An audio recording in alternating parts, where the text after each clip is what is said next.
दोस्तों, आपको याद है 2014 के लोकसभा चुनाव से पहले प्रधानमंत्री नरेंद्र मोदी एक राजनीतिक मंच पर आते हैं और कहते हैं कि अगर बाहर से काला धन देश में आ जाए तो मुफ्त में 15 से 20 लाख रुपए हर गरीब की जेब में आ जाएगा।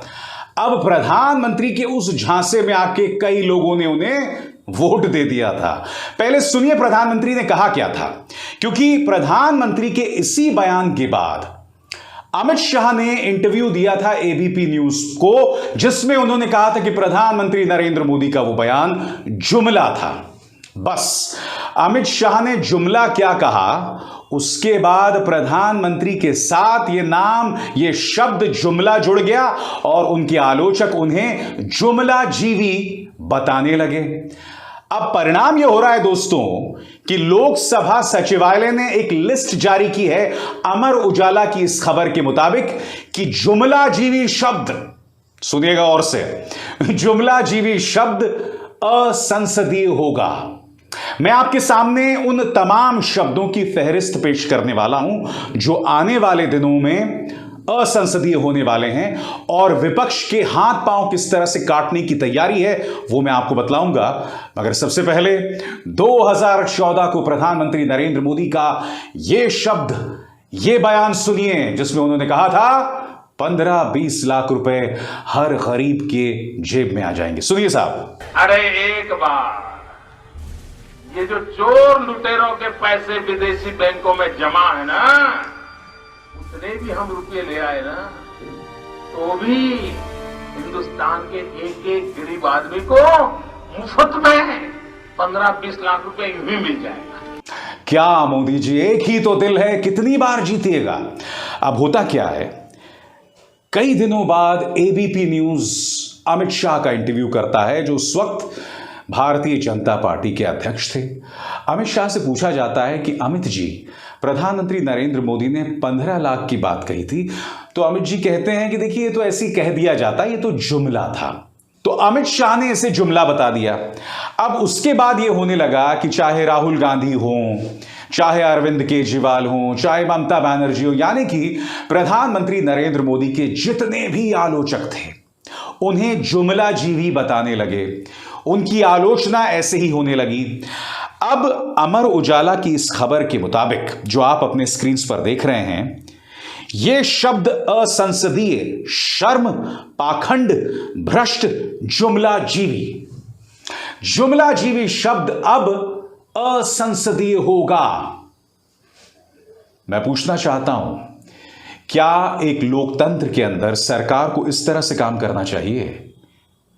क्या यह सरकार इस कदर असुरक्षित है कि अगर प्रधानमंत्री नरेंद्र मोदी की आलोचना एक शब्द को लेकर की जाती है तो आप विपक्ष की जुबान पर लगाम लगा देंगे, उसे असंसदीय बना देंगे?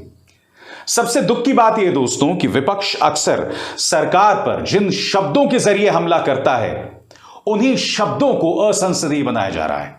इन शब्दों पर गौर कीजिए, शर्म, पाखंड, भ्रष्ट। एक एक शब्द की बात करते हैं, शर्म की बात करते हैं। शर्म से क्यों प्रॉब्लम है मोदी सरकार को? शर्म से मोदी सरकार को इसलिए प्रॉब्लम है दोस्तों क्योंकि निहायत ही शर्मिंदगी भरे तरीके से संस्थाओं की धज्जियां उड़ाई जा रही हैं, संवैधानिक संस्थाओं की गरिमा को खत्म किया जा रहा है। अब उन तमाम संस्थाओं की हालत देखकर शर्मिंदगी महसूस होती है। मीडिया की हालत देखकर, जिसका काम है सरकार को कटघरे में रखना, उससे सवाल करना, उसे देखकर शर्म आती है। इसलिए मोदी सरकार को शर्म शब्द से आपत्ति है। भ्रष्ट। मैं मोदी सरकार से पूछना चाहता हूं कि मोदी जी का वो बयान था ना, क्या बयान था? ना खाऊंगा ना खाने दूंगा। कौन कहता है भ्रष्टाचार करने की जरूरत होती है?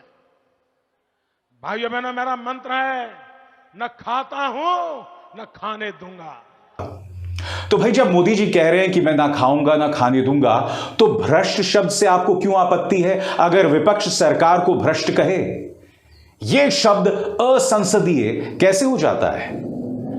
क्योंकि भ्रष्ट जो शब्द है वो हमारे राजनेताओं की शब्दावली में सबसे मजबूत और सबसे ज्यादा इस्तेमाल किया जाता है।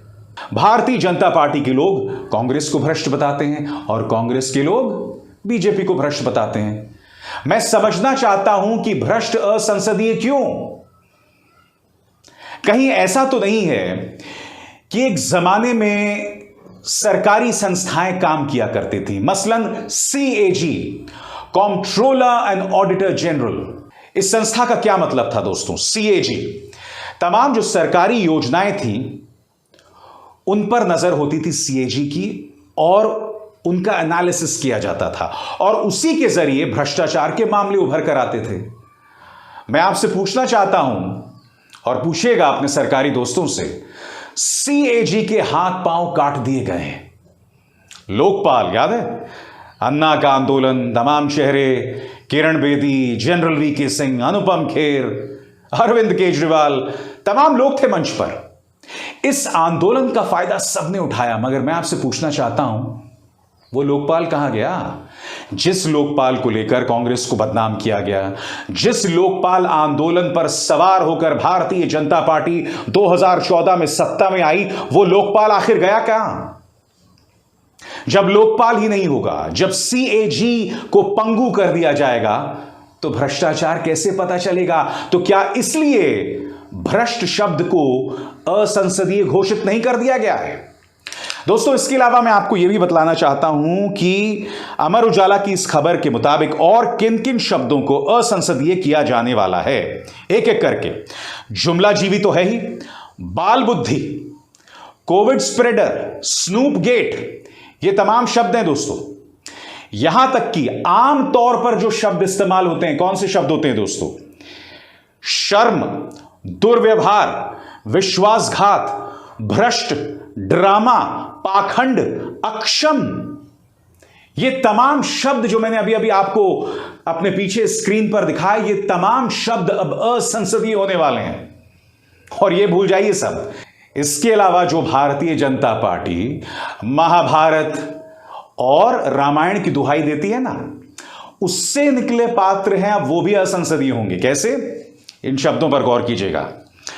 शकुनी, जयचंद, लॉलीपॉप, चंडाल चाकड़ी, गुल खिलाए, पिट्ठू, ये तमाम शब्द लोकसभा सचिवालय के मुताबिक, राज्यसभा सचिवालय के मुताबिक अब असंसदीय होंगे।